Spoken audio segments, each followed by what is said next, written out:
চিকিৎসা ব্যবস্থা বা রাজ্যের চিকিৎসা ব্যবস্থায় কি অভিষেক বন্দ্যোপাধ্যায়ের চোখের চিকিৎসা হবে না, করা যাবে না? এই প্রশ্ন তুলে অভিষেক বন্দ্যোপাধ্যায়ের বিদেশ যাত্রায় অনুমতি দিল না হাইকোর্ট। কি হলো দেখুন। অভিষেক বন্দ্যোপাধ্যায়ের বিদেশ যাত্রায় না অনুমতি দিল না কলকাতা হাইকোর্ট। হাইকোর্টের প্রস্তাব সত্ত্বেও এসএসকেএমে গেলেন না অভিষেক।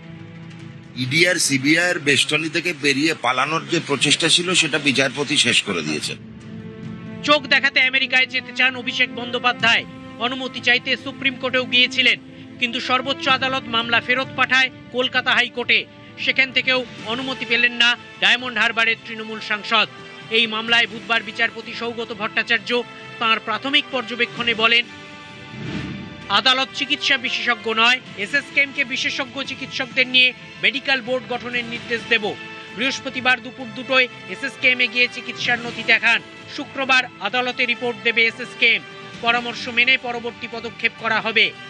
এসএসকেএম যদি দেশের অন্য কোনো হাসপাতালে যাওয়ার পরামর্শ দেয়, আপনি সেখানেও যেতে পারেন। আমাদের দেশের চিকিৎসা ব্যবস্থা এখন অনেক উন্নত মানের। সুপ্রিম কোর্টের বিচারপতিরাও এখানে চিকিৎসা করান।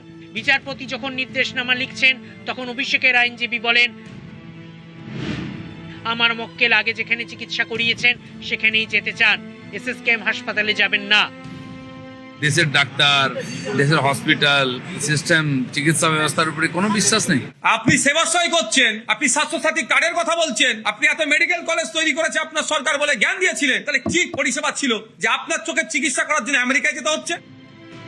এদিন আদালতে অভিষেকের চিকিৎসা সংক্রান্ত নথি নিয়েও প্রশ্ন ওঠে। প্রেসক্রিপশন দেখে বিচারপতি জানতে চান, যে চিকিৎসকের প্রেসক্রিপশন দেখানো হচ্ছে তার রেজিস্ট্রেশন নম্বর নেই কেন? আদালতের প্রশ্নের মুখে অভিষেকের আইনজীবী বলেন, সমস্ত তথ্য তাঁরা দিয়ে দেবেন।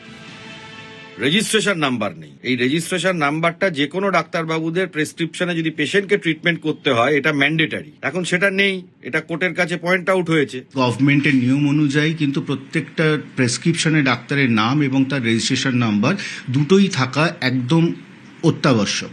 সেটা ছাড়া কিন্তু ভ্যালিড প্রেসক্রিপশন হয় না, লিখতেই হবে।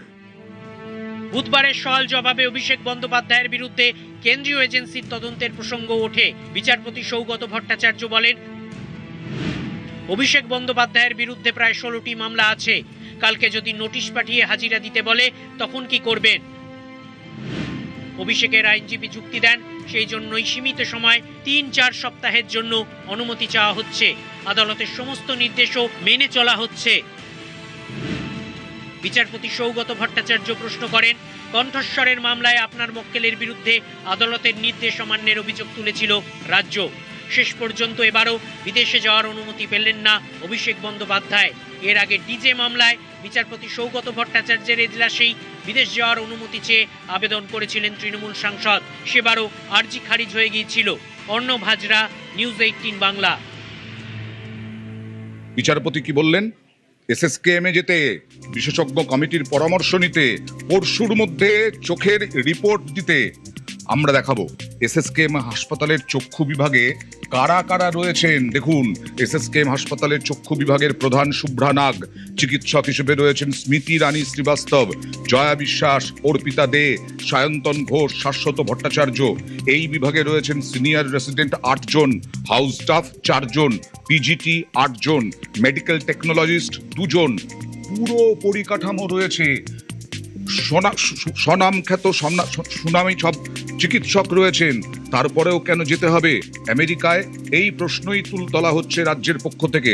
কলকাতা হাইকোর্ট অভিষেক বন্দ্যোপাধ্যায়কে এসএসকেএম এর বিশেষজ্ঞ কমিটির পরামর্শ নিতে প্রস্তাব দিয়েছিল, তিনি তা মানতে চাননি। ডায়মন্ড হারবারের তৃণমূল সাংসদ বলেছিলেন যে না, আমেরিকাতেই যাবেন। তারপরে খারিজ করে দিলেন বিরক্ত হয়ে সৌগত ভট্টাচার্য বিচারপতি।